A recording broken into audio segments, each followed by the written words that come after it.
Hello everyone, আসসালামু আলাইকুম। কেমন আছো সবাই? আজকে তোমাদের সাথে শেয়ার করব সারাদিনে কী করলাম। ফার্স্টে ঘুম থেকে উইঠা ১ কাপ অপরাজিতার চা খাইছি। অপরাজিতা ফুলের চায়ের কথা না বললেই না। তুমি যদি নানা রকম রোগ থেকে দূরে থাকতে চাও তাইলে অবশ্যই অপরাজিতা ফুলের চা খাইতে পারো। অপরাজিতা ফুলের চায়ে তোমার স্কিন সুস্থ সবল রাখবে, শরীরের ক্লান্তি ভাব দূর করবে। অপরাজিতা ফুলে অ্যান্টিঅক্সিডেন্টে ভরপুর, যা তোমার স্কিনে বয়সের ছাপ পড়তে দিবে না। মানে অপরাজিতা ফুলের উপকারিতা বলতে গেলে শেষই হইব না। অনেক অনেক উপকারিতা রয়েছে।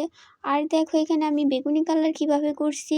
এটা তুমি চায়ের মধ্যে কয়েক ফোঁটা লেবু দিলে দেখবা কালার পুরাই চেঞ্জ।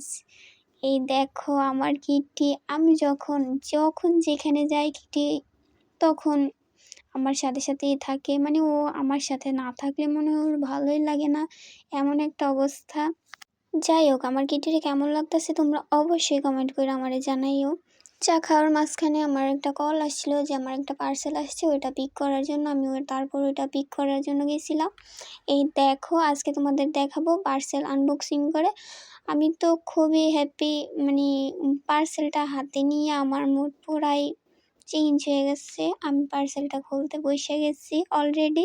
এত প্রোডাক্ট আমার কাছে জাস্ট ওয়াও লাগছে। খুবই রিজনেবল প্রাইসে এটা পাইছি। তোমরা চাইলে অবশ্যই ঘুরে আসতে পারো তোমাদের সুবিধার্থে। আমি পেজটা উপরে স্ক্রিনশট দিয়ে দিতেছি, তোমরা অবশ্যই ঘুরে আসতে পারো। আমার মনে হয় তোমাদের কাছে ভালো লাগবে।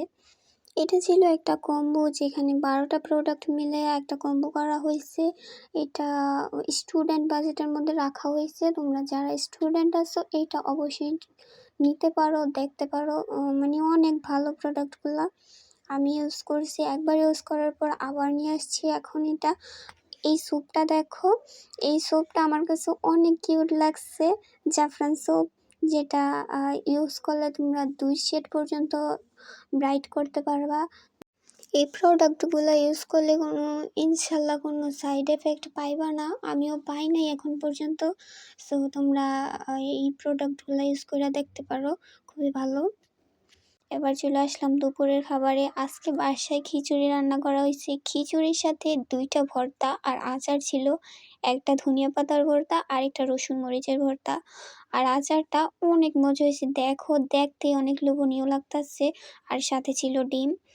আমি ফার্স্টেই ধনিয়া পাতার ভর্তাটা ট্রাই করলাম। এটা আমার অনেক পছন্দের একটা ভর্তা, এটা আমার খুবই মজা লাগে। আর বিশেষ করে খিচুড়ির সাথে আচার খাইতে তো অনেক মজা লাগে। মনে হয় যে খিচুড়ির সাথে আচার হলেই চলে, আর কিছু লাগেই না। খিচুড়িটা খাইতে অনেক মজা হয়েছিল, আম্মুর হাতের রান্না বলে কথা। এইটাই আজকে আমাদের দুপুরের খাবার ছিল। এরপর সন্ধ্যার দিকে স্যুপ নুডলস রান্না করা হয়েছিল, এটাও মজা হয়েছে। আমার বোন রান্না করছে এটা। আজকের মতো সবাইকে আল্লাহ হাফেজ, দেখা হবে আবার নতুন কোনো ভিডিওতে ইনশাল্লাহ।